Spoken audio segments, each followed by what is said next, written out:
Welcome to Carolina Sculpture Studio. My name's Clint Button. I'm a granite sculptor. Welcome to video number 18 of the Virtual Stone Carving Apprenticeship. Well, got this flat. It's pretty cool to make it flat. It's just, once you start cutting panels, this is, and a lot of times this is work that a finisher would do, and you had a large studio or a large operation where you had people that specialized. Just like if you had just carvers, you might have people where someone did hands and someone did floral and someone did hair and someone did drapery. And as all that disappeared, as shops shrunk and studios consolidated and everything, you start needing to learn how to do these things on your own.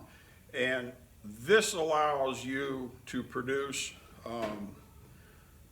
high quality work that, there's just no other way to do it. It's very common to do stonework and to have, whether it's just an accessory that's a detail part of the composition, maybe it's a book, maybe you're holding a book, or some implement that's got to be straight, that's got to traverse, one side of the hand to the other. How do you figure that out? Or you've got a figure that's involved with a piece of support, that's maybe a bollard on their leg, that's a broken column perhaps, or maybe it's something like a figure that's leaning over something, the weeping seraph, Wetmore stories, that everybody loves and everything. If you're not able to produce really nice, flat, square, proper elements to go with that look like they belong, where it goes into the hand flat and it comes out flat, it doesn't come out with a skew or a twist or a bend, or it's cupped or something like that, those things, they create visual noise and they disrupt your final result. So learning how to do these basics, it'd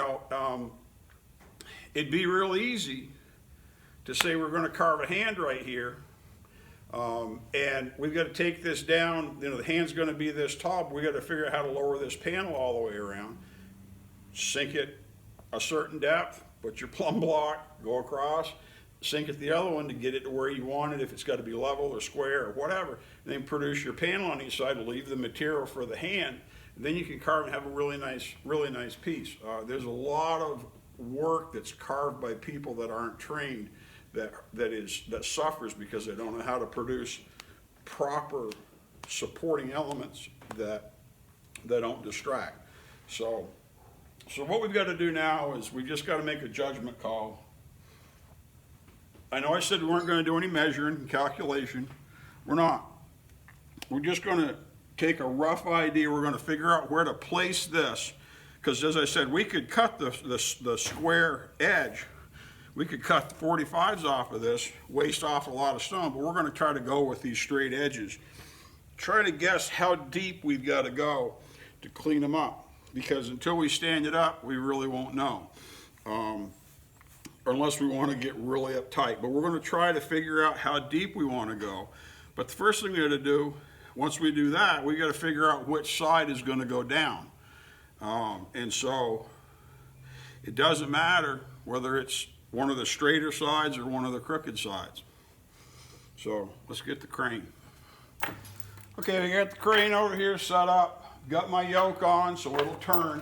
I got to make sure that my seams on my belt are in a position where they're not going to have to go over the rollers, because that makes it more complicated to turn it.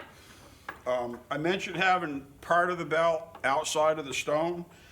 When I turn something like this, I like to have a little bit out, and then on the upper part, we'll have it inside. Okay? So we'll try to push that in, hold it in, and then we'll run it up to make sure it's where we want it to be.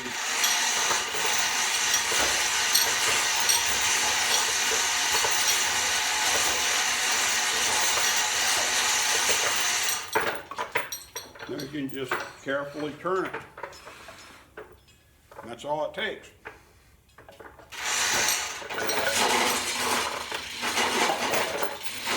Then we can let it down. Well, that ain't gonna work. You already heard me vent my opinion about stuff like that. What did I say the solution was?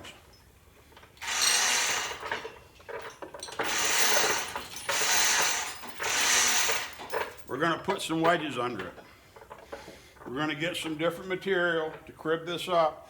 I'm going to see if my brackets that I made are the right size for this or not. They might be a little too tall and they might interfere, but if they're not too tall, I'm going to get them. So let me measure those up and see how they look.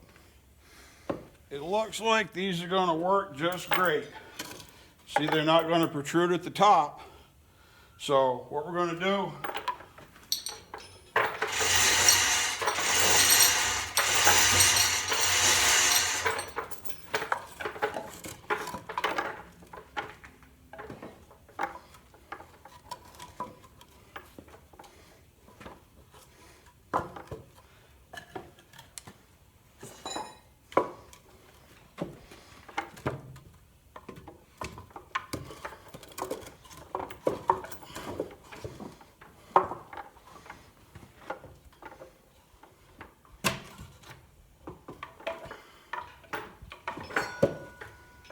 we're going to set these up to hold this.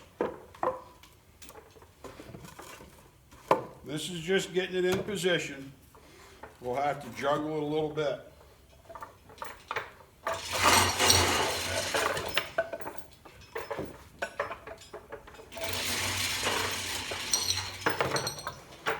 But see, that still isn't where it needs to be, because that ain't cool. So we're going to get some wedges and wedge this up. And we're going to wedge it in a way that this face that we cut is vertical. We're going to just take our square, put it on here, and we'll wedge it until that's where we want it to be. And we'll try to eyeball it to see how much tip we want from the left and right. And then we'll have the stone right where we want it. So I'm going to rearrange this a little bit. We'll be right back. All right, just put a few wedges in here. Now, I put outriggers. This should be tight. We'll end up putting, just to make sure that's tight. But let's see. See, this is out. It's got a tip that much. So we'll put a couple more wedges from the back here and tighten it up.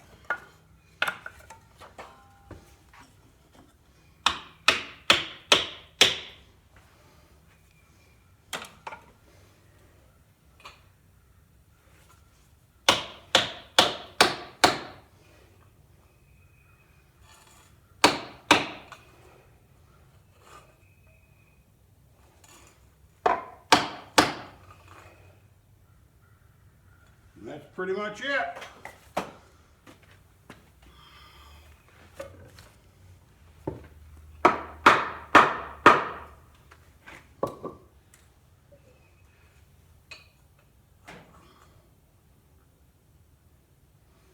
So,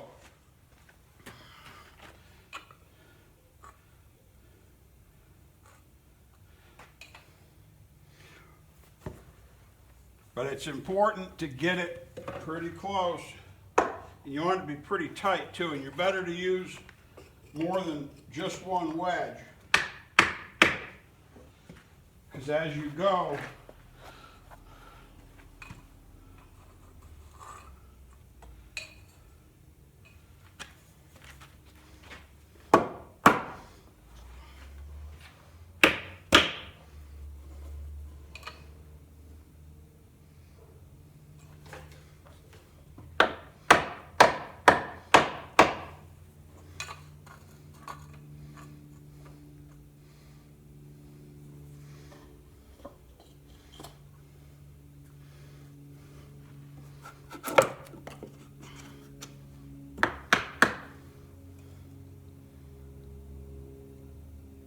yeah, that looks really good right there.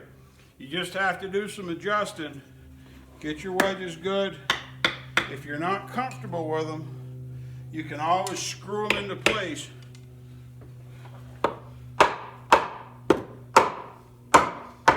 Make sure everything's gonna stay where you put it, because you're in charge.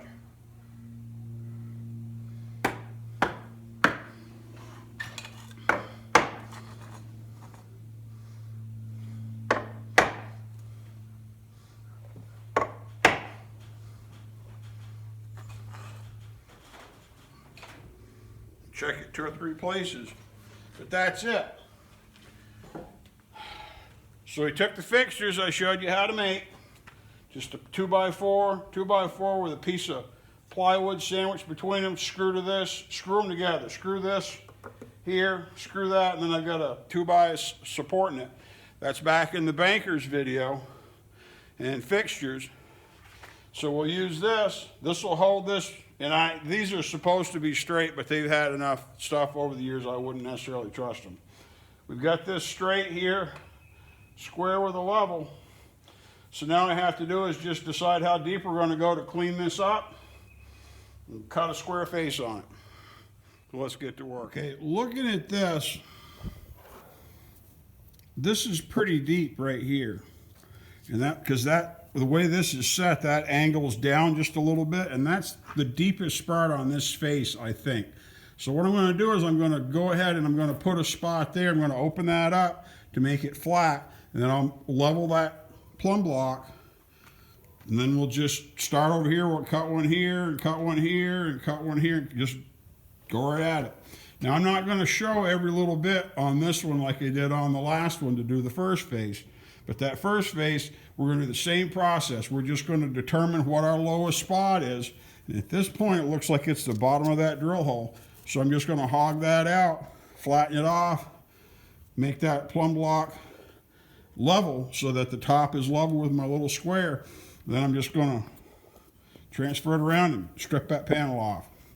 Let's get to work.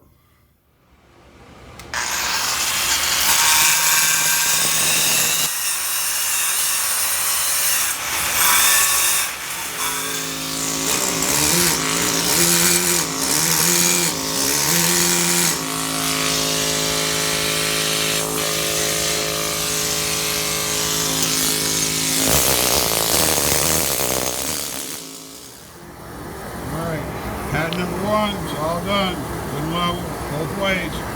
Now I'll go ahead and make sure it's level like this and this. Got a hole here. Go my plumb block, the plumb block is level on the bubble. Same thing with this corner. Then here, push across, just clean it right off.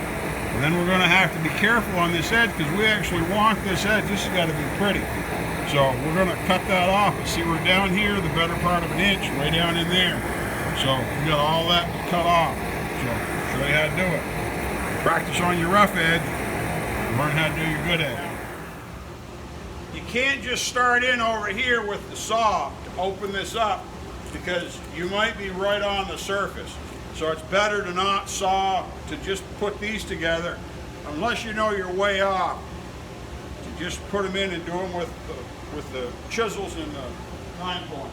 This is going to be really close because there's only like one plumb block between these two sides. But go slow in the beginning until you learn how to do this. Don't just start opening this whole thing up. Well, let's see how far off the level we are. It looks like it's up probably ½ an inch. Yeah, see, I've got almost an inch to go. At least half, if not 3/4 of an inch. So, but I still want to do it with a 9-point. Get it down to where I want it. Once again, we're back to the famous magic of video. Got all 4 of them cut. Everything's looking good. And so, probably I'm just going to start leveling this off.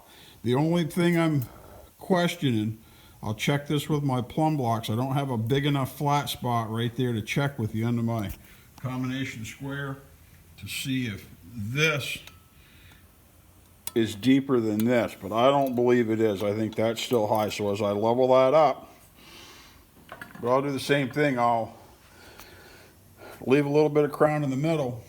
I'll work these edges, and then we'll come back. I'll bulk a lot of this off. I'm not going to show you all that. We watched all this on this bunch of those videos. I don't want to bore you. I want to teach you.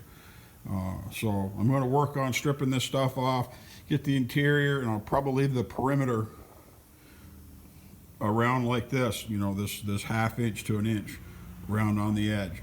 And because then again, you know, we've got depth here. This right here on this side is pretty deep, and that right there is going to transfer. We come right up, we're probably going to be clear into there to clean up that face, depending on how we run it square. It'll be into these pads. So a lot of this isn't that critical. That's why I said this would be a good place to practice cutting an edge without having any blowouts, because you're going to have to cut this one perfect, and then you're going to have to do that on every one after this. So fast forward to see what's next.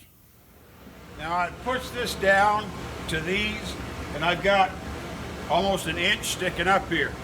There's no reason to just leave that there for the fun of it. So I'm not going to cut it flush.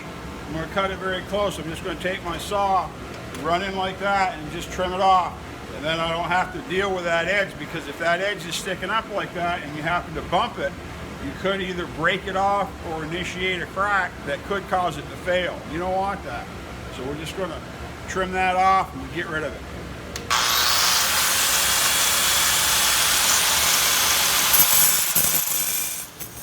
There's more from previous videos. Okay, this is pretty tall. This is because before I was working and it was down at this level. So this is really tall. This is a big change. It's a lot of reach. Puts the stone up in my face, the dust in my face, I don't like it. So I get out my riser, and all of a sudden I'm right back up. I've almost eliminated the difference in height. So little things like that riser make a big difference. Just about around now.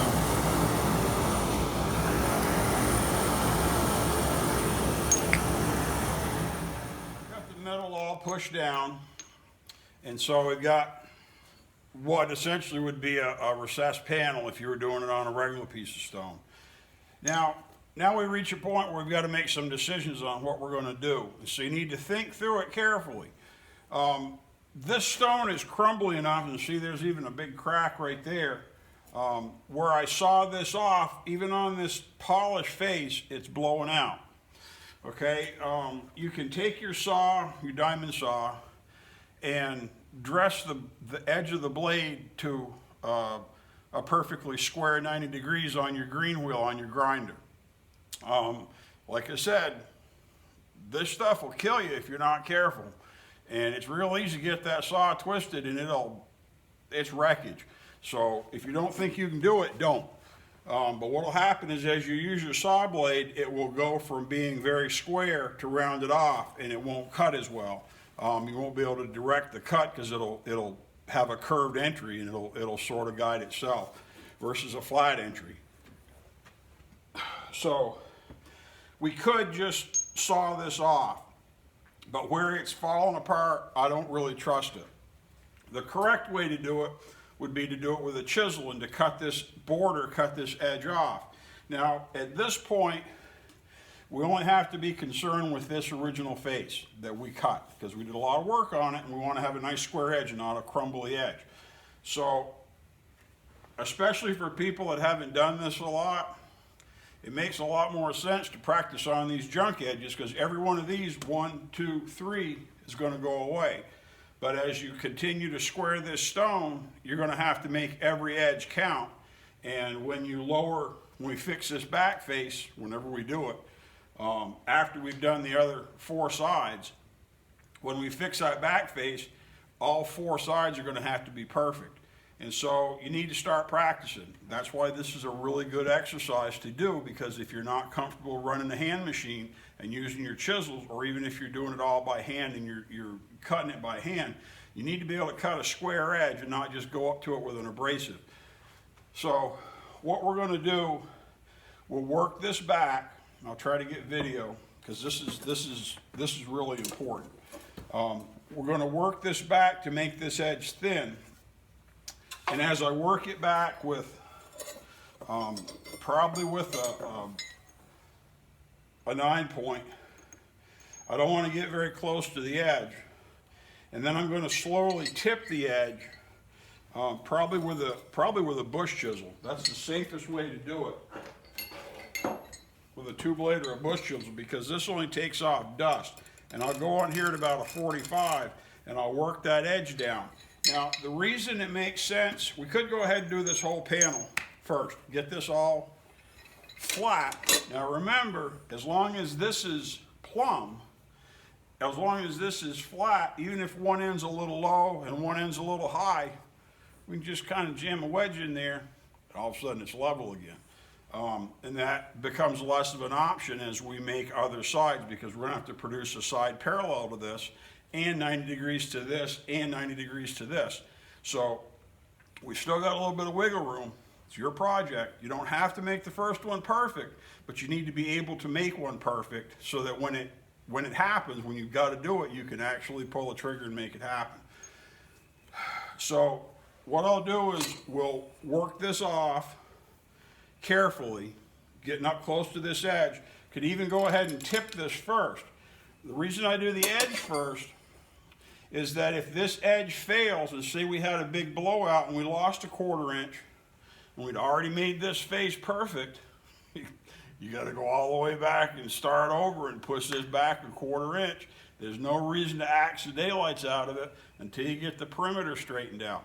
Once you get the perimeter pretty close, then you can axe and you can pull the perimeter down, this edge, you can pull this edge down and make it really straight, and make this match the edge, because the edge is the fragile part. And then as we progress, it isn't just the edges, it's the corner. And if you do a 90-degree corner and have it sharp, I don't mean beveled off, you know, a 1/4 inch in like everybody does, and they just tag it with a grinder and smooth it off. We're not going to do that. We're going to cut it with a chisel, make it nice. We're not going to make it too sharp, but we're going to make it clear that it's a definitive corner and they're all going to match. They're not going to be cut back a 1/4 inch. So that's not my plan. Maybe the stone won't cooperate. But so let's go ahead. I'm going to work this in. I'll try to get some video. We'll practice on these other sides and run it in, and then maybe I can do 1, 2, 3. Let's see what we can do to make this so it's easy to see. It's a 3/4 inch machine, softer machine.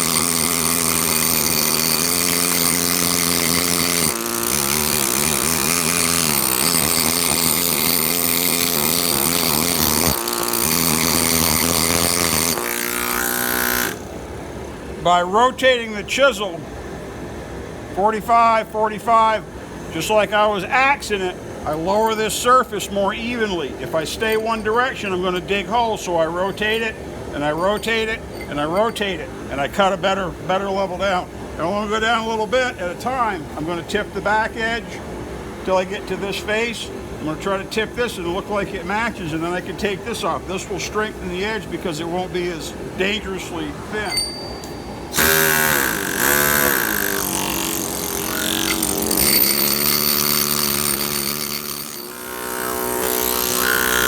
I know I'm good, I can go and be a little more aggressive.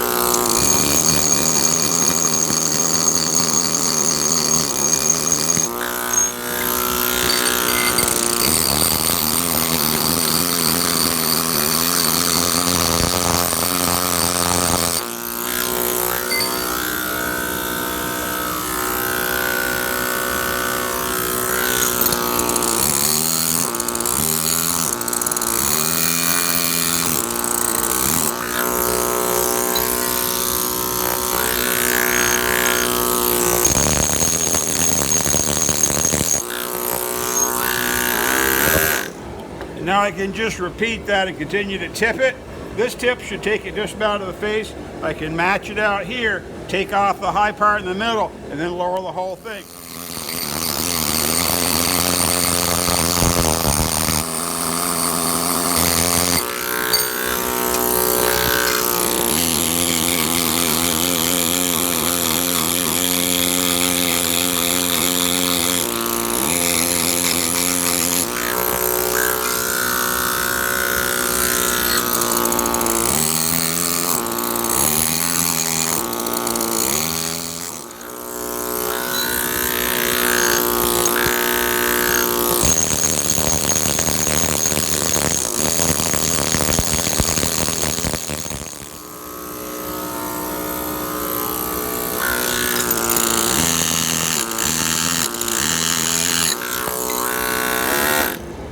Work in, away from the edge.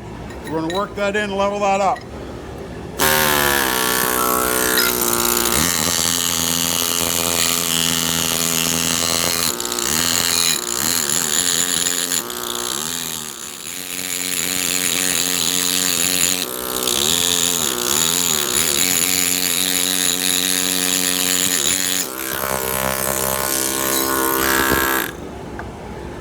And that's how you do it. Now, we're going to try to, this has still got a little bit of 9 point here. I'm not going to worry about it. Work on your edge some on this waist side, on the sides that don't count, because you've got to learn what you can do to your stone and what you can't. This didn't blow out too bad. I know I've got a crack right here that was already in the stone, but I'm going to keep doing that. I'll tip this side, take the crown off, then slowly, progressively go down until you're down at that level, and then you can go through and axe this all off. This is why I was waiting till the end, and then we'll take and clean the whole panel off and make the whole panel great. So don't be shy, you got to make this happen. You're in charge. Okay, pretty nice edge. Didn't have any failures, worked pretty well. I think we'll wrap this video up, start on the next one. Just going to keep going, doing this edge.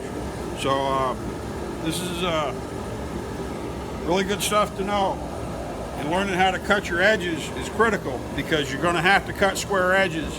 And when you spent weeks or months working on a stone, if you ever do a big stone, you got to carve a plinth on the bottom of some statue that you're getting paid great money to do. You got to be able to cut an edge. Perfect. Not a, so what, maybe it'll turn out. You got to be able to do it every time. Know how to set it up, know how to produce it. And so that's one of the things that doing this exercise will teach you, is you'll learn how to square it up, and then how to cut your edges, and how to put everything exactly where you want it. So good stuff. My name's Clint Button here at Carolina Sculpture Studio with the Virtual Stone Carving Apprenticeship. Thanks for coming in.